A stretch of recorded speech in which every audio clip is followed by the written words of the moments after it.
fokus main di hari hanya dan kembali lagi kita bisa dapat 3 poin di kandang. Ada rencana nonton bareng teman-teman? Kepengen sih karena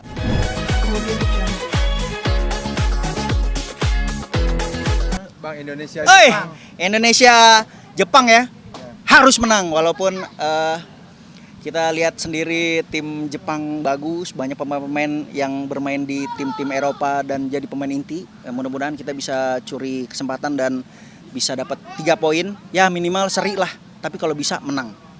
Banyak netizen yang bilang Indonesia kalah fisik sama Jepang. Gimana Bang tanggapan? Enggak juga pemain kita kan banyak yang maksudnya dibesarkan dengan tim-tim luar kan. Maksudnya ya pasti kualitasnya juga kita bisa lihat agak beda fisik lah. Fisiknya lebih oke lah. Ya mudah-mudahan aja kita bisa, mudah-mudahan nanti pas lawan Jepang emang hari kita, emang rezeki kita dan kita bisa menang. Itu aja. Kalau ngelihat kesiapan timnas kita sendiri gimana Bang? Optimis sih walaupun banyak drama di luar dari timnas itu sendiri, dari media sosial, dari netizen, dari segala macam. Ya mudah-mudahan pemain kita nggak terpancing dengan omongan-omongan netizen, diambil yang bagus-bagusnya aja dan mereka bisa tetap fokus main di hari hanya dan kembali lagi kita bisa dapat 3 poin di kandang. Ada rencana nonton bareng teman-teman? Kepengen sih karena sisa pertandingan kita tuh sisa pertandingan yang penting-penting ya. Jadi kalau bisa kita support langsung ke lapangan supaya kita bisa bikin tim lawan gak nyaman main di kandang Indonesia. Bang, Prediksi skor kan berapa? baru join nih naturalisasi. Namanya Iya. lihatnya seperti apa kan karena Indonesia itu susah untuk mencetak gol mungkin. Bang. Iya, itu dia. Kembali lagi gue berharap nanti hari H kita emang lagi harinya, lagi rezeki kita. Jadi kita bisa ambil 3 poin. Prediksi Cang, berapa Cang? Prediksi lawan Jepang, prediksi gue bisa 2 nggak sih? Ya minimal seri ya 1-1 kalau nggak 0-0 sih. Kalau menangnya mungkin 1-0. Bang, sedikit soal kecelakaan Purbalenyi hari ini. Apa tuh? Beruntun. Banyak KM93 di Wih, langganan di situ ya. Melihatnya Iya. seperti apa Cang? Mungkin bela sungkawa. Iya, terutama gue mengucapin turut bela sungkawa atas keluarga yang ditinggalkan dan mudah-mudahan diberikan kesabaran dan keikhlasan. Ya kembali lagi kita harus hati-hati di jalan. Kalau nggak kita yang ditabrak, kita yang nabrak. Intinya kembali lagi ya kita nggak bisa ngelawan takdir. Yang penting adalah kita dimanapun kita berada kita harus hati-hati. Karena diduganya kan masih mobil truk nih yang menabrak nih di awalnya nih Cang. Dari kemana-mana kan juga truk lagi. Iya emang kadang-kadang emang truk yang kerok ya. Tapi ya kalau emang lagi apes, kadang-kadang kesalahan bukan emang dari kita, tapi kesalahan dari si kendaraannya lagi balik lagi. Gak akan ada habisnya main salah-salahan kalau kayak gini. Jadi intinya adalah kita prepare lah kalau mau jalan jauh itu aja. Cek kendaraan, cek fisik, cek kita sendiri kita siap apa enggak nih nyetir jarak jauh supaya tidak terjadi hal-hal yang tidak diinginkan. Bang, mungkin kalau melihat kalau misalnya Cipularang langganan pernah punya pengalaman amit-amit buruk di situ masih Udah, gue tabrakan pernah sekali, tapi aman. Di Cipularang. Cipularang. Berapa Cang? Aduh, lupa lagi. Lupa. Terus kalau hampir juga berapa kali ya? 2 lah. Tapi mengingat di situ banyak kecelakaan, perlu diinspeksi ulang nggak sih ruas jalan di situ? Kalau sebenarnya ruas jalan sih enggak sih. Kembali ke truk-truk karena nggak bisa mangkir lagi kalau misalkan truk itu kadang-kadang lampu belakangnya nggak kelihatan. Itu udah jelas, itu banyak banget kalau diperiksa setiap jalan tol tuh pasti banyak truk-truk yang karena asapnya kan jadi nutupin si lampunya itu. Jadi ya lampunya harus diterangin lagi dah. Semuanya itu bis, truk. Mas Uji pada tadi sempat ngomong sekali itu biar orang-orang juga belajar edukasi itu kenapa kronologi kalau bisa gitu? Ya intinya kalau di jalan itu kita harus hati-hati. Ya kembali lagi kalau beda cerita kalau apes ya. Iya. Kita kan biasa udah hati-hati supaya nggak nabrak, kita yang ditabrak kayak gitu. Padahal kita udah bener. Ya intinya harus hati-hati lah. Jangan ugal-ugalan. Mengurangi kecepatan juga nggak sih? Ya dong Karena harus. jalannya kan Ya harus kenal ini juga.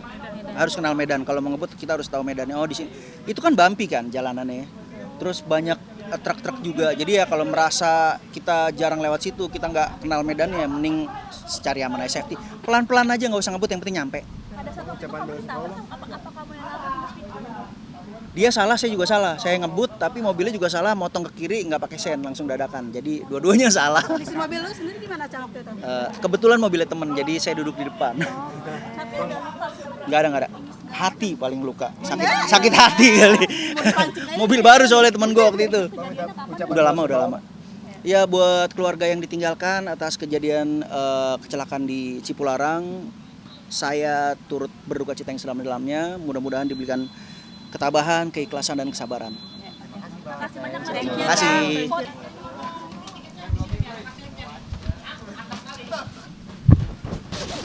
Oh, di belakang, bukan mau maju.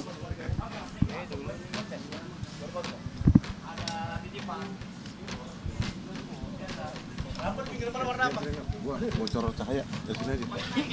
Bahaya. Maaf bentar. Abang, dikit bang. Sama orangnya. Ya lah kita aja ini. Oh iya. Bang, Indonesia Jepang gimana bang? Oh mantap kan nih kopi 20 Forever nih. Kopi paling enak. Endorse dulu. Indonesia Jepang. Ya. Ya. Ya pasti insya Allah doa 200 juta lebih masyarakat Indonesia, warga Indonesia insya Allah akan mengiringi langkah bagi perjalanan timnas kita untuk menuju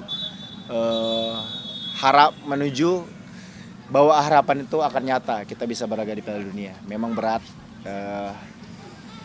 Kita akan melawan raksasa Asia yang udah malang melintang di Piala Dunia, tapi nggak ada hal yang nggak mungkin. Ya kita kencangkan doa, turunkan ekspektasi, mudah-mudahan insya Allah Indonesia bisa mampu ya minimal rebut 1 poin lah. Karena memang nggak mudah ya, lawan kita lawan yang memang pemain-pemainnya berlaga di Liga Eropa. Ada Mitoma, Kubo di Liga Spanyol, ada Minamino dan banyak lainnya. Tapi apapun hasilnya ini jadiin pengalaman penting juga bagi pemain timnas. Tapi tentu kita harus tetap optimis dan berdoa. Insya Allah syukur-syukur kita bisa mampu meraih 3 poin lah. Adanya Diaspora kemarin Kevin Dix nih dipanggil Taman amunisi ya. yang bernama Amunisi gimana nih? Yang pasti dengan bertambahnya amunisi Kevin Dix yang saya lihat belakangan bermain di Copenhagen stabil ya, performanya stabil, ratingnya cukup bagus di Copenhagen dan masih masuk pemain inti starting line up selalu di Copenhagen. Tentunya ini akan menambah semangat, menambah amunisi, menambah lini bertahan kita supaya lebih kuat lagi karena kemarin kita sempat kecolongan lawan Cina. Dan mudah-mudahan Messelgers kemarin sempat dapat kabar cedera ya. Messelgers pemain paling mahal di Indonesia, mudah-mudahan nanti juga bisa bermain dan tentunya bisa menambah kekuatan Indonesia khususnya di lini belakang ya. Karena memang lawannya tentu nggak mudah, lawan yang punya lini serang salah satu yang terbaik di Asia ya. Gitu. Dan mudah-mudahan kita mampu meredam serangan yang dikasih oleh Jepang. Skor berapa bang? Ya nggak muluk-muluk lah, insya Allah minimal 1-1 lah, 1-1 imbang. Imbang aja udah bersyukur lah. Kita realistis lawan kita raksasa Asia. Tapi syukur-syukur kita bisa mencuri poin. Nggak ada nggak mungkin kan. Apalagi kemarin terakhir Jepang mainnya juga seperti udah mulai agak menurun ya, nggak seperti di 3 laga awal produktif, bahkan ngebantai Bahrain di kandangnya Bahrain 6-0. Tapi mudah-mudahan ya di Indonesia ya siapa tahu ada dukun-dukun yang bisa Bang nonton langsung lagi gak? pemain Jepang nggak maksimal mainnya. Bang Setelah 7 bulanan gimana bang? Kenapa? Kan ada nobar atau langsung nonton. Jangan nonton langsung bang. Saya ada acara di luar kota kebetulan, jadi nggak bisa nobar langsung di stadion. Sangat disayangkan sih, cuma ya tetap kita akan mendukung timnas meskipun lewat layar kaca. Oh kalau tanggal 21 juga lawan Arab. Tanggal 21 bisa, tanggal lawan Arabnya bisa. Sayang harusnya dibalik tuh tanggal 21-nya. Cuma mau gimana ya? Bang, jelang 7 bulanan gimana bang persiapan bang? 7 bulan ini insya Allah kita bikin acara. Kita lagi pitching, lagi ngeset untuk siapa-siapa aja bintang tamunya, karena mudah-mudahan insya Allah kita ada acara juga di TV untuk 7 bulanan. Dan memang kebetulan kita juga provide tempat, konsep dan artis. Jadi kita lagi matengin, mudah-mudahan nanti acaranya lancar dan orang bisa segera menyaksikan. Dan saya pun sebetulnya tidak sabar untuk mengetahui anak saya tuh gendernya apa, karena nanti akan ada reveal gender juga di acara 7 Masih bulanan. sedek-dekan ketika sama Abang L nggak sih 7 bulanan sama yang sekarang ini? Terus kan secara yang Kalau waktu itu kita nggak ada reveal saat itu kalau nggak salah kita ada reveal gender kayaknya nggak ada deh. Kayak saat itu saya udah tahu laki-laki itu dari kandungan 3 bulan dari trimester pertama. Kalau ini kan kita udah 7 bulan, kita benar-benar belum tahu sama sekali nih gendernya apa gitu. Ada yang beberapa orang bilang kalau dari ciri-cirinya bundanya makin cantik, makin fresh, lebih suka dandan, udah gitu bundanya gampang ngantuk, bawel, kayak cewek, ada yang bilang begitu. Tapi pengennya apa, Bang? pasang. Pengennya sih biar lebih lengkap cewek kali ya gitu, karena nanti benar-benar suatu saat yang satu jadi pemain timnas, yang satu jadi manajer timnas ya. Feelingnya apa sih Bang Pip kan sebagai ayah gitu udah ngerasa apa gitu? Kalau dibilang feeling sih, saya takut ekspektasi saya patah sendiri gitu, jadi ya udah biarin ini aja, biarin sedikasinya aja gitu. Yang penting itu sehat, yang penting sehat. Kalau untuk cek kesehatan sih terakhir cek kita alhamdulillah kondisi tubuh alhamdulillah sehat, jantungnya juga kemarin aman, terus kita selalu periksa otaknya gitu-gitu kan, dan syukurnya semuanya masih aman. Tapi nanti saya mau cek itu istilahnya apa gitu namanya, saya lupa cek untuk cek darah gitu, cek kondisi terbaru, cuma saya lupa istilahnya apa gitu ya. Tapi saya nggak mau buru-buru karena nanti memang sengaja tunggu reveal gender dulu, karena nanti otomatis akan ketahuan tuh reveal gendernya gitu. Saya lupa cek apa gitu namanya, tahu nggak? Pernah ngelerin nggak? Belum nikah. Belum nikah? Nikahin Bang. Oh, lu nikahin? Mas, selain reveal gender nanti Ada ada wanti-wantinya gitu Mas. Istri ketiga. Enggak. nanti selain reveal gender ada acara adatnya nggak sih mungkin, atau pengajian gitu? Benar istri ketiga ya? Parah nih istri ketiga. Siapa nama siapa? Hah? Faris. Faris nih. Ada dari mana Medi? Selebgram nih namanya Faris, saya udah 4 guys. Kalau tentunya pasti akan ada kita mix ya. Ada ada sesi ada sesi adat yang lebih lebih istilahnya lebih agamis ya, lebih lebih astagfirullahaladzim, saya lagi keder nih ya, pokoknya intinya lebih formal, ada yang lebih fun, pasti kita ngemasnya kan begitu, nanti ditunggu aja pokoknya. Tapi untuk kamu sendiri makna 7 bulanan itu apa sih, Bang?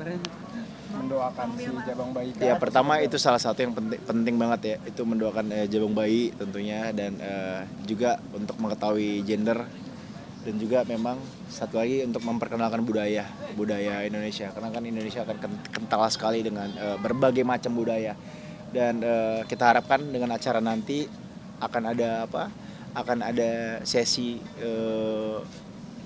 kita akan melihatkan secara visual bagaimana sih 7 bulan itu di adat Sunda gitu, dan ya adatnya kemungkinan besar Sunda, jadi orang yang nggak tahu kan lebih tahu gitu, jadi ada sisi edukatifnya lah gitu. Bang, kabar udah nyiapin nama anak perempuan bener gitu?